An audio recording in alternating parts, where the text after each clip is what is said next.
Hi friends, అందరు ఎట్లున్నారు? మంచిగున్నారా? నేనైతే బాగున్నా. ఈరోజైతే బీరకాయ పచ్చడి చేసేసుకుందామా? బీరకాయ పచ్చడా?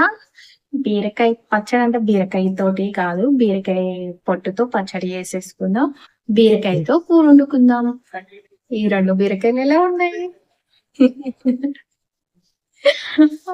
చూడడానికి భలే కామెడీ ఉంది. అందుకే ఇప్పుడైతే బీరకాయ కర్రీ చేసేద్దాం, పచ్చడి చేసేద్దాం. ఇంకా ఈరోజైతే ఫుల్ పనుంది, అసలు ఓపిక లేదు, కానీ చేసుకోవాలి కదా.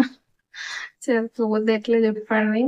ఇంకా ఫస్ట్ అయితే బీరకాయ పొట్టు అయితే గీకేసుకుందాం, బీరకాయ పచ్చడి అయితే చేసేసుకుందాం. వీడియో అయితే కంటిన్యూ అవుతుంది, వచ్చేసేయండి మరి. ఇక్కడైతే అస్సలు ఫుల్ వీడియో తీద్దామని అనుకున్నా. మా వారు జని మొహన్లో బీరకాయ పచ్చడి ఎవరికి తెలియదు, బీరకాయ కూర ఎవరికి తెలియదు, ఫుల్ వీడియో తీసి పెడుతుందంట. ఇప్పుడు ఓపికే లేదు, చేత కావట్లేదు. ఇవన్నీ అవసరమా? మంచిగా చక్కగా పడుకోరాదు, వంట చేసి టక్కన అనేసి అన్నాడు. అట్లా అనేసి అనుకున్నా. కానీ వీడియోస్ పెట్టక చాలా రోజులు అవుతుంది. ఒక్క వీడియో అయినా పెడదాం, లాంగ్ వీడియో అని అంటే వీళ్ళు ఉంటారే, వీళ్ళు పని చేయరు, కొంచెం కూడా హెల్ప్ చేయరు, పైగా ఇలాంటి మాటలు అంటారబ్బా. ఏం చేయాలి చెప్పండి. మరి ఇక ఆయన అట్లా అన్నాడని నేను అట్లా చేస్తే బాగోదు కదా. ఫుల్ వీడియో కాకపోయినా అక్కడక్కడ కొంచెం చిన్న చిన్న క్లిప్స్ అయితే తీసి పెడతామని పెడుతున్నాను. ఇంకా ఏంటంటే మా పెద్దోడికేమో బీరకాయ పచ్చడి కావాలంట, మా వాడికి నాకేమో బీరకాయ కూర కావాలి, చిన్నోడికి నాకు.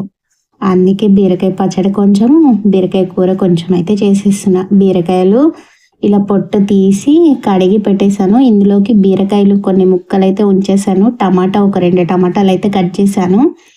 ఇంకా ఇవన్నీ ఇట్లా పెట్టుకున్నాక ఇంకా ప్రాసెస్ అయితే స్టార్ట్ చేద్దామని అనుకుంటే ఆయన ఆ మాట అన్నారని ఇక వీడియో ఆఫ్ చేసి ఏదో పైన వీడియోస్ అయితే చిన్న చిన్న క్లిప్స్ అయితే తీసేస్తాను. పెద్ద వీడియో అయితే కాదు, 4-5 మినిట్స్ ఉంటుంది అంతే, లాంగ్ వీడియో. అందరూ అయితే చూసి ఒక లైక్ చేయండి, హైప్ కూడా ఇవ్వండి. లాస్ట్లో హైప్ అయితే వస్తుంది, హైప్ అయితే ఇవ్వండి. లైక్ చేయగానే హైప్ అని కనిపిస్తుంది, ఖచ్చితంగా హైప్ అయితే చేసేయండి. ఇంకా పచ్చిమిర్చి అయితే వేయించుకొని పెట్టేశాను. ఇక్కడ వచ్చేసి బీరకాయ తొక్కు, ఎండు సాల్ట్, కొంచెం చింతపండు, కొంచెం పసుపు ఇవన్నీ వేసి బాగా మగ్గించుకోవాలి. మగ్గించుకున్నాక తర్వాత మిక్సీ పట్టేసుకోవడమే. బీరకాయ పచ్చడి వేడివేడి అన్నంలో కానీ, చపాతీలో కానీ, దోశలో కానీ, ఎందులోకైనా మస్తు ఉంటుంది అనమాట బీరకాయ పచ్చడి. అది మీ ఇష్టం, మీరు ఎట్లా చేస్తారు? ప్రాసెస్ ఇంతే చేస్తారా, డిఫరెంట్గా చేస్తారా? ఇంకా నేను ఏ పచ్చళ్ళలోకైనా కరివేపాకు అయితే బాగా వేస్తాను, ఎందుకంటే కరివేపాకు తింటే హెల్త్కి మంచిది కదా. అట్లా కరివేపాకు ఆకులాగా తాలింపులో వేస్తే ఎవరు ఎక్కువ తినరు, పక్కకు పెట్టేస్తారు. అదే ఆయిల్లో వేయించి మిక్సీ వేసేసామనుకో పచ్చిమిర్చితో పాటు, ఇంకా అప్పుడైతే మన హెల్త్కి అయితే బాగుంటుంది అనేసి తినేస్తారు కదా మిక్సీ పడితే. అందుకోసమని అలా చేస్తున్నా. ఇంకా పచ్చడి, అన్నము అన్నీ అయితే రెడీ అయిపోయింది. మా వాళ్ళకి బీరకాయ కూరలో ఆయిల్ ఎక్కువైంది అని అంటున్నారు. బీరకాయ కూరలో కొంచెం ఆయిల్ వేసినా కూడా ఎక్కువనే కనిపిస్తుందండి. బీరకాయ పచ్చడి కూడా రెడీ అయిపోయింది. ఇంకా ఇక్కడైతే నా కోసం చపాతీ చేసేసుకున్నా, వాళ్ళ కోసం అయితే వైట్ రైస్ వండినా. నేనే ఎందుకు చపాతీ తింటున్నా అని అనుకుంటున్నారా?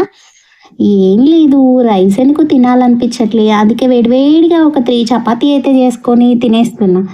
ఇంకా మా లోషి అయితే ఇక్కడ అన్నం తినేస్తుండు, నిషాల్ అయితే అన్నం తినుకోకుండా అక్కడ బెడ్ ఎక్కి చూస్తున్నాడు. ఎందుకంటే అన్నం తినరా అనేసి అంటుంటే, మమ్మీ నాకు ఇప్పుడు వద్దు అనేసి అని అన్నాడు. అట్లానే వీడియోలో చూపిస్తుంటే చూడుకోకుండా పైకి ఎక్కుతున్నాడు. ఇంకా వీడియో ఎలా అనిపించింది ఏంటి అనేది కూడా కామెంట్ చేయండి, లైక్ చేయండి, షేర్ చేయండి, సబ్స్క్రైబ్ చేసుకోండి. మళ్ళీ ముచ్చట మళ్ళీ కలుద్దాం. Bye bye, Tata.